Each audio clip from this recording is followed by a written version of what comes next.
On September 11th, 2001, the Port Authority Police Department suffered the greatest single-day loss of life in American law enforcement history. 37 officers never came home. Our guest today on Heroes Behind the Badge is Chief Joe Morris.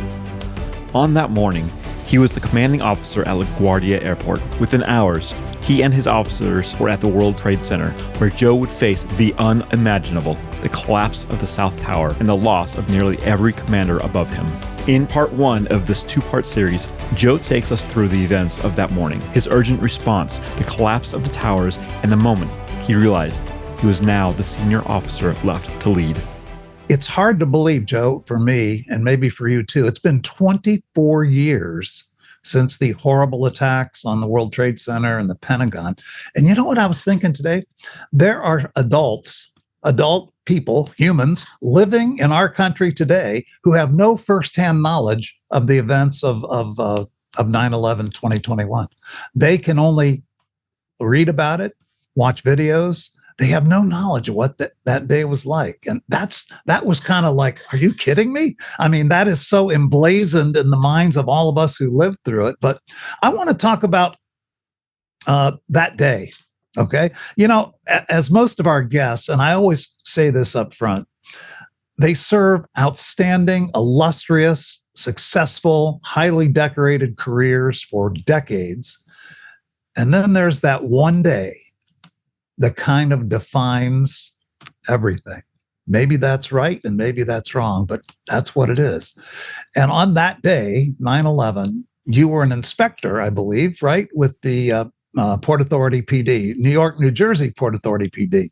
And I believe you were assigned not to Ground Zero, but to the airport, LaGuardia. Did I get that right? Correct. I was the commanding officer of LaGuardia Airport. I was the inspector. Right. So tell us a little bit about, I think our viewers and our listeners would be really interested in hearing about the way the Port Authority PD is structured. It's a very unique structure. I was not aware of this until I did a little homework in preparation for this. Explain to us the jurisdiction of the Port Authority PD and the specialized training that the officers get.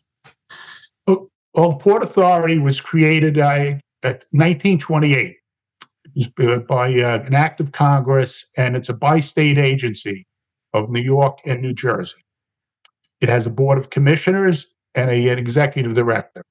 They get Port Authority only source of resource money is through tolls and through fees at the airports, the terminals, the rentals, and things like that. It gets no tax money. The Port Authority it's classified as a non-political state under the law. That's how it's recognized. You were cross-trained in both structural and aircraft rescue and firefighting. That's incredible. Well, structural was, that really came in. We had it at the tunnels and bridges because we were originally the emergency garages also to respond to fires and at the George Washington Bridge. So we had structural firefighting. Yes, that was part of it. Wow. So, and especially at the World Trade Center. How did the World Trade Center become under the auspices, the jurisdiction of the Port Authority Police? That came under, it was a deal made. Nelson Rockefeller and David Rockefeller wanted to build the World Trade Center. Well, let me bring my co-hosts in. We have, as always, on the Heroes Behind the Badge podcast, we have Bill Erfurth. Hello, Mr. Erfurth. Hello, Dennis. How are you? I'm good. Bill is a founding director of Citizens Behind the Badge. He's a 26-year Miami-Dade, now it's called Sheriff's Office. In his day, it was Police Department. Lieutenant, retired as a lieutenant. And of course, we have none other than Craig Floyd. Hello, Craig. Welcome. Dennis, good to be with you and Bill once again. It's been a couple weeks. Craig is our leader, Citizens Behind the Badge, founded about 5 years ago. This podcast, by the way, is brought to you by Citizens Behind the Badge. You can check us out at citizensbehindthebadge.org. Please check us out. And if you feel like it, donate. We use your generous donations to advocate for the men and women of law enforcement. Okay, so Craig and Bill, let me turn this over to you. Chief Joe has an amazing story, and I wanted to set the background first so everybody knew that this isn't NYPD. You guys had nothing to do with NYPD, really, right? You just worked with them side by side. We work with them. They, we work closely with them. Yeah, I think a lot of people thought 9/11 was about NYPD, but not so. It was about more so about the fire department than NYPD. Yeah, clearly the fire department was involved, but we work closely with them also. Right. I want to jump in before Craig gets right into the meat and potatoes about 9/11. And Joe, you were just talking just a few minutes ago, and you were talking about the jurisdictional authority of the police department, the Port Authority, and you referenced a 25-mile radius around the Statue of Liberty and out that way, the radius. So when you said that the jurisdiction was more like a state jurisdiction rather than a municipality or local, does that mean that your officers could go anywhere in the state of New York and anywhere in the state of New Jersey and have police authority and jurisdiction, or just within that 25-mile radius? We could go further out. There's a Supreme Court ruling that came forth in the 80s because somebody brought that up because there was an arrest made. An officer assigned to the George Washington Bridge. There was a warrant on somebody, and he went out to far, I guess, the western end of Bergen County. Mm-hmm. And the lawyers said the Port Authority has no jurisdiction out there because it's on the property. And that went through the legal system, and the Supreme Court ruling the state of New Jersey. Port Authority police can go out just because of the distance of their facilities and what it's grown. Because you got to remember, the original Port Authority was the tunnels and bridges along the river. But when you took over the airports, it's a greater, and the amount of people that we took. So that's why that, and even the PATH train, you go out to the middle of the city of Newark. So that's the jurisdiction. So we could literally go, 25 mile. We can go even further. I went down and locked somebody up in Maple Shade, New Jersey, which is outside of Camden, on a Saturday. One of our officers retired and took one of our canines with him. He thought it was a gift. Yeah. So, Bill and Dennis, I just want to comment a bit the context of this interview. Joe Morris is an old friend of mine who I met under very dire circumstances. I met him 1 week after 9/11. I paid a visit. That's Saturday afternoon. Yes. Yeah. I paid a visit to. Hey, how about that? So 1 week after the attacks at the World Trade Center, I was invited by the New York City PBA to visit the site, talk to the rescue workers. So I could tell the story of 9/11 from a law enforcement perspective, a citizen supporter of law enforcement perspective. And it was an incredible moment in my life. I will never forget. I wrote an article about it after my visit. And I wanted to read an excerpt from that article. It's called Reflections of Ground Zero. And I will read my meeting with Joe Morris. While we were visiting with officers outside of the Port Authority police trailer, one of them said that there was another person we had to meet. He knocked on the trailer door, and we were introduced to Police Inspector Joseph M. Morris, the commanding officer for LaGuardia Airport. He was sitting alone in his cramped trailer office. He invited us in and seemed genuinely glad to be distracted for a few moments from the grisly task at hand. He shared some stories of the past week, and at one point pulled out a map of the area containing the names of all 37 Port Authority police officers and their last known position.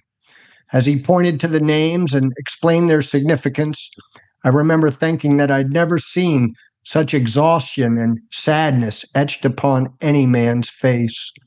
A few weeks later, I had a smile on my face when I learned that Inspector Morris had been named to take Fred Marone's place as the head of the Port Authority of New York and New Jersey Police Department. And I think, again, just for the listeners, as Dennis pointed out earlier, Some may not have been alive on 9/11 in 2001, and others probably have not heard this story in the detail we're going to tell it today.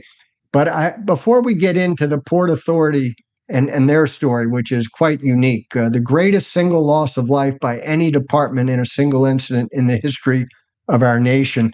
But 37 Port Authority officers died that day, 23 officers from the New York City Police Department, 5 officers lost from the New York Office of Tax Enforcement, 3 officers from the New York Office of Court Administration, 1 FBI agent, 1 Secret Service agent, and 1 U.S. Fish and Wildlife Service officer who died on the plane that crashed in Pennsylvania.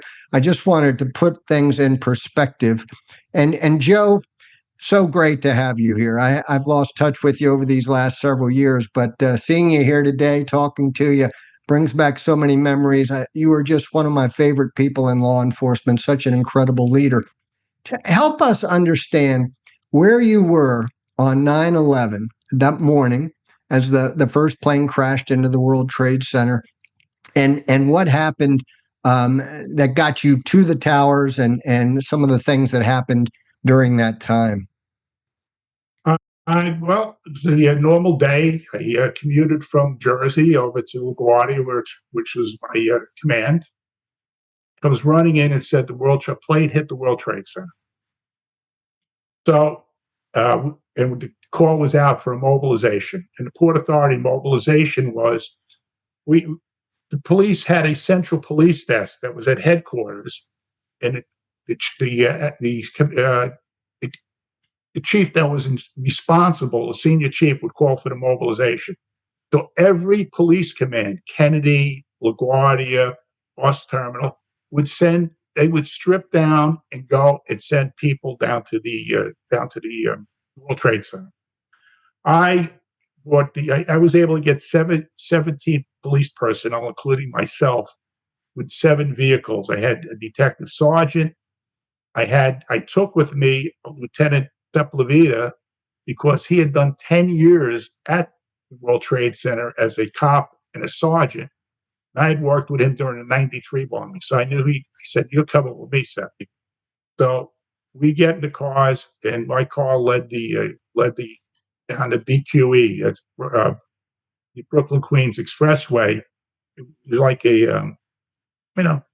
had our 7 vehicles, and we had the ESU was in front of me with lights and sirens, and I guess I forget even which bridge we went over. So as I kept trying to get on the radio, the 800. We had 2 systems, the old Channel Able, and we had the 800. I was trying to reach out to Jim Ramito, who was the senior chief, who I knew would be responding then.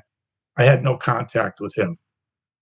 I was able to get the central police desk, and they gave me a quick update. And then as we were approaching the World Trade Center, I said to the ESU truck, "Do not go near the Trade Center. Stay a block north. We don't want to be on Barclay Street. We want to be a block north because I want the buildings to protect us this way. Because my plan was park the vehicles. We were block east of West Side Highway or West Street." And so we would walk and take our equipment. I also took with me, because I knew they closed the airport, I took officers that were trained and off. So they had the Scott Air Packs and the mask, as I did in my car. So we were equipped if we had to go in. So we walked down to, the other thing I could tell you was that I was at the 93 bombing. Coming across the bridge, I said to my driver, John LaSala, happened to be a classmate of mine out of the academy. I said, "John, the buildings are not our friends like 93. They absorbed the blast. It was hell's a popping." It's the only way I could describe what you saw. And we saw the second plane hit, as a matter of fact, on the way. Wow. So, Now, let me just, for our audience, when you referenced the 93 bombing, there was an earlier terrorist attack at the World Trade Center by terrorists yes. In 1993, and that's what you're referring to. So That's this is what the second terrorist attack. The terrorist attack of the 93 bombing with the van that went into base. So we got out, went, and I saw our command bus.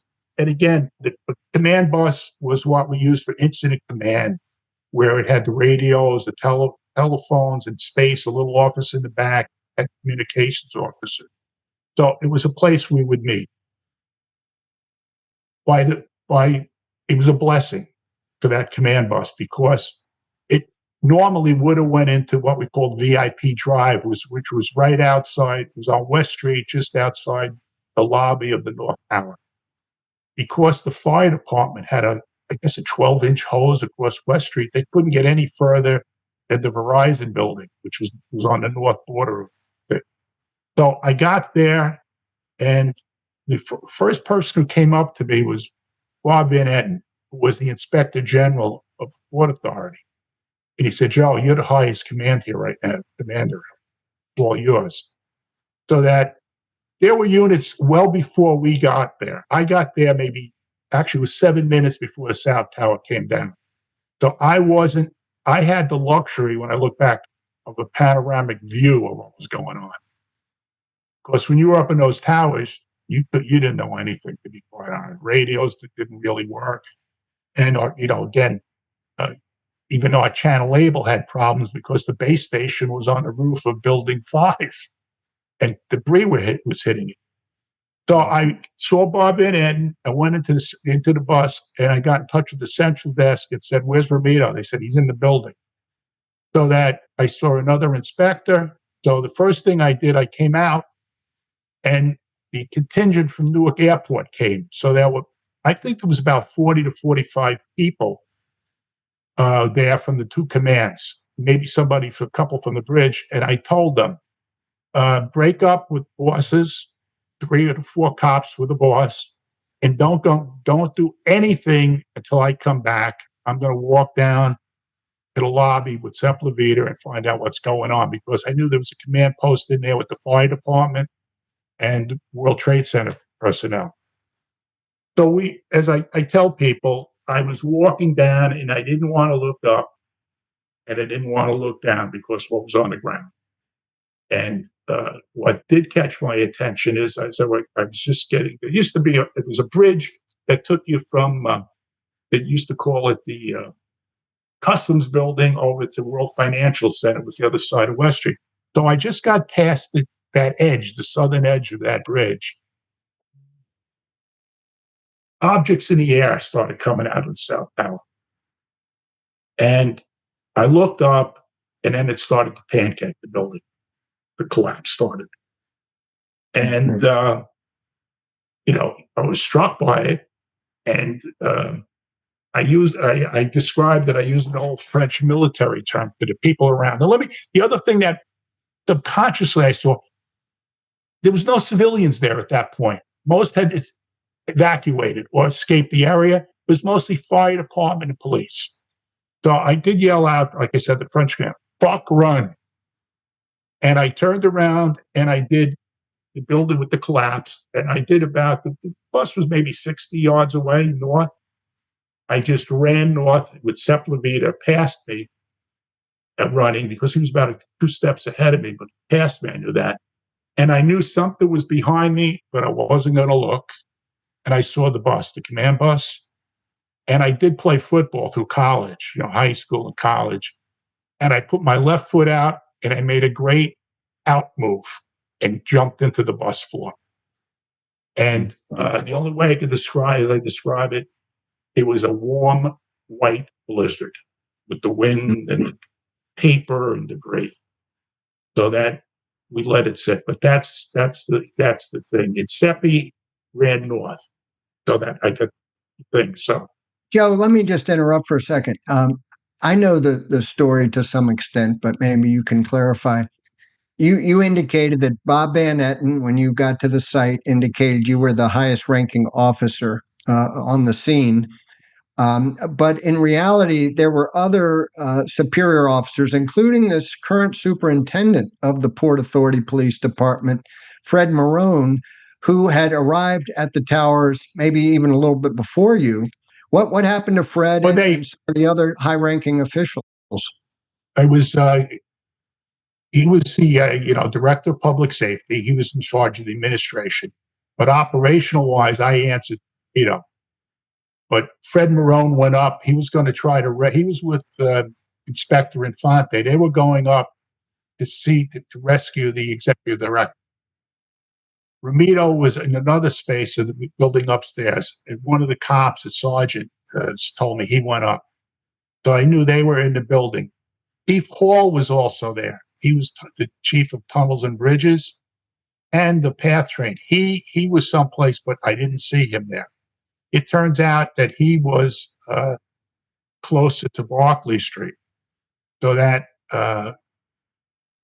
I knew they were in. I was with another inspector, Larry Fields was also their inspector. He was commanding officer of the bus terminal. He turns out he too was in the north lobby when the buildings collapsed. So, and Tim Norris of Path he was able to get out during the collapse, as did Larry Fields. They survived, whereas Infante, Marone, Ramito, they all died. They died during the collapse. Yeah. Yeah, and it turned Paul survived it also. I ran up to him maybe a half hour later, but they were there much earlier than I was. Okay, so fast forward a bit. The towers have now collapsed. Obviously, as we know and soon found out, that hundreds of people from public safety died during the collapse of the towers, but also nearly 3,000 people died in total when the towers collapsed and because of the terrorist attacks. Hours later, all right, so now you're the last high-ranking official left from the Port Authority. What did you do at this time? I can't imagine the chaos. You not only still have responsibility for the airports and the ports and trains, etc., but now you've lost many of your officers. You weren't sure probably at that point how many. You've lost your superintendent and director of public safety, Fred Marone. What were you thinking, and what did you do at that point in time, hours after the collapse? Well, Craig, the other important part was you had the South Tower collapsed, and it was, almost around a half hour a second. During that time span, Tony Whitaker, who was he was Captain Whitaker, was the commanding officer of the World Trade Center. He ran out and came, and he was describing what was happening there. And he's actually the one who put out the order to evacuate people that did leave the Trade Center. So I spoke to him, and he said to me, Joe, if the South Tower came down, the North Tower is not far behind it. So we had to move our operation away from where we were right close to the Trade Center. We moved a block and a half north and I had Tony. And during that time, right, you saw people from the Port Authority and others who survived. One of them was Jeff Green, who was chief counsel, and another one was he was in the government relations, and they came and got on our bus, which we were now a block and a half north. Then the South Tower, the North Tower came down. So you had the second wave of everything going. So that, that time between the thing, you knew the second one's coming down, but so you're trying to organize and see, and people just looking for someplace to hide, to be quite honest with you. So that remind me again, how long a period of time was it before the second tower collapsed after the first one? It might have been 27 minutes, maybe, like half hour. So that it's north into the base. And when you relocated the command post, like you said, you moved it a couple blocks away. Was that sufficient at the time? Were you safe there, or did you have to move it again? No, we stayed there. It was safe at that location. So I want to just reiterate something that was said, because I don't know that I've ever heard this happen in any other police agency ever. So you wake up in the morning as an inspector, you go to your assigned position there at the airport, and by the end of the day, everyone in the command structure above you has been killed. That's right, correct? There was actually, you had Chief Hall survived. We had another Chief Cafaro. He was on vacation in Mexico. And the other chief, and he was a close friend. I've known him. I worked with him in 1975, Tom Farrell. Tom had broken his back when we were training up at West Point in 1990. And he was waiting to get his disability pension. He drove up from his home in North Jersey Shore and came up and joined the command post that the Port Authority had. We had planned, the plans were done because of ops sale, the Millennium Y2K. The command post at the World Trade Center for even Port Authority civilians was over at Journal Square Transportation Center. Tommy went there. So I knew Tommy. I'd heard, they told me he was alive, and Hall. And there was an inspector, you still had the inspector from Newark Airport alive, Bob Belfiore, but I was the senior of the thing. And You were senior. I was the senior of the inspectors. And those other guys that you mentioned, had a couple of them been injured or Tim Norris had jumped under a fire department. Debris hit the fire truck, and he had burns from the catalytic converter on his back. But Larry Field survived it, and Larry was in it. He was in, I'll be quite honest, hell where he was. He was in the north mezzanine of the lobby, and he actually was in a place where the bodies would hit and the blood would go up. So he was, the sights and those, what people saw, the only word is gruesome. So Larry was in shock. So you were the only guy at that point then, from your rank forward, that could take control, right? And then ultimately you were thrust in that position. Tommy Farrell, I guess, got in touch with me around 11:30 in the morning and said, Joe, and he had talked with Port Authority executives that escaped and went over. And I was designated as the World Trade Center site commander for recovery and rescue operations about 11:30 in the morning. Tommy recognized that somebody had to be designated. He designated me because of my experience and, I was a senior, but also during my career, I was involved in a lot of stuff that dealt with not just police, but I dealt with the civilians. I did a labor contract. The law department had trusted me, and the chief administrative officer, Lou LaCapra, he got to know me and he trusted me. You've just heard Chief Joe Morris describe September 11, 2001, his rapid response from LaGuardia, his arrival at the World Trade Center, and surviving the collapse of the South Tower. By late morning, the superintendent and other chiefs were gone, and Joe was designated as site commander, suddenly responsible for bringing order to chaos in the middle of the worst attack on U.S. soil. That's where we'll pause. In part 2, Joe shares the story of what came next, organizing the recovery, caring for his officers, and rebuilding department devastated by loss.